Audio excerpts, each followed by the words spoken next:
Why you always feel tired even when you slept enough. The number one emotion people are feeling right now is tired. And I know that sounds weird because you're thinking tired isn't an emotion. It's sleep, it's energy, it's physical. But let me ask you something. Have you ever had enough sleep, eaten fine, you're not depressed, you're not burnt out, and you still wake up feeling like the sky has no color? You're awake, but you're not alive. That's what we're talking about. I want to approach tiredness from a different angle, not as something to fix immediately, but as information. Because there aren't good emotions and bad emotions. They're signals. Fear is a signal, anxiety is a signal, anger is a signal. So the question becomes, what is tiredness a signal of? What is it trying to do or tell us? Because most people only treat tiredness like a physical problem, so they try everything physical, more supplements, more vitamins, more hacks, more coffee, and sometimes that helps, but sometimes it doesn't. And the reason it doesn't is because you weren't physically tired, you were emotionally tired. This is a story of immediate exhaustion. Let me give you an example. We've all been there. We've all felt tired instantly seeing an email or a message or a phone call,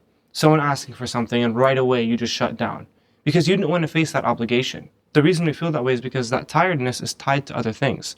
For example, it's tied to avoidance, or for example, it's tied to grief. Sometimes we're emotionally, mentally, physically exhausted, even though we've done all the things that we can do, quote unquote, correctly. Here's what's really going on. Tiredness is often your brain trying to help you to avoid high workload, not physical workload, mental workload, emotional workload. The brain estimates a task as this is going to cost too much in mental currency. This is going to drain me. This might not even be worth it. So it flips a switch. And that switch is tiredness. Just sleep away all your problems. Because tiredness is the perfect internal excuse to not engage. This is why people can feel tired before they even do anything. You hear about taxes, you feel tired. You think about errands, you feel tired. You see a message from your boss on a Friday, you feel tired. You think about a difficult conversation you need to have, you feel tired. Because your mind is saying, this is going to be too much, and I don't even know if it'll lead anywhere. And when the brain predicts high effort with unclear progress, it tries to conserve energy. That's what tiredness is. It's a strategy for your brain to conserve energy. The problem is modern life is full of tasks that feel endless, not because they are endless, but because your mind can't clearly see the finish line. So it labels it as too much. And if everything feels like too much, you live in a constant low-grade exhaustion, even when you're doing nothing. And that's the confusing part. You're not running marathons, you're not lifting weights all day, but you still feel drained because what's draining you isn't your body, it's your mind. It's the emotional load on your brain. It keeps calculating in the background. This is why language matters. We don't say, my batteries are low. We say, I feel tired.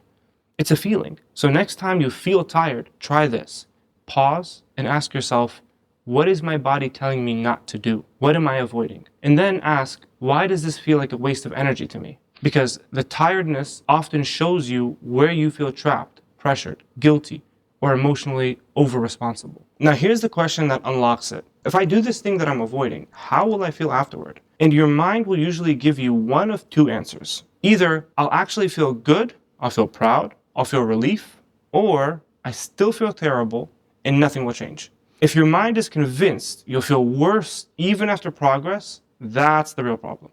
Because that's where procrastination becomes chronic. That's where you get stuck. Because that's where your brain starts disincentivizing progress. This is also why simple productivity tools work. Not because they're magic, but because they make the task feel winnable. If the goal is to do everything, your brain shuts down. If the goal is one small piece, your brain can invest energy. Because now it doesn't feel like a waste, it feels like progress. So we have to reframe our minds and understand that this one step forward is progress. And in relationships, tiredness is even more revealing. Sometimes you feel tired because you already know what's coming. You know the emotional labor, you know the guilt, you know the pressure. You know you'll leave the conversation drained and they won't even hear you. The pattern won't change. So your mind says, don't even start. That's why someone can call you and you instantly feel tired. So here's what I want you to take from this.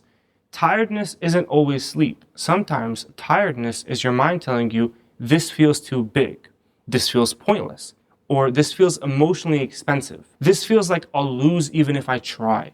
And once you can name what tiredness is protecting you from, you can finally work with it instead of fighting against it. If you've ever realized your tiredness isn't physical, if you feel mentally scattered, emotionally drained, and stuck in avoidance, that's exactly what I help people reset inside my 12-week one-on-one coaching program. We don't do surface motivation. We rebuild your baseline so you can think clearly, regulate your emotions, and move with direction again. If you want to apply, the link is below, because you don't need more caffeine. You need your mind back.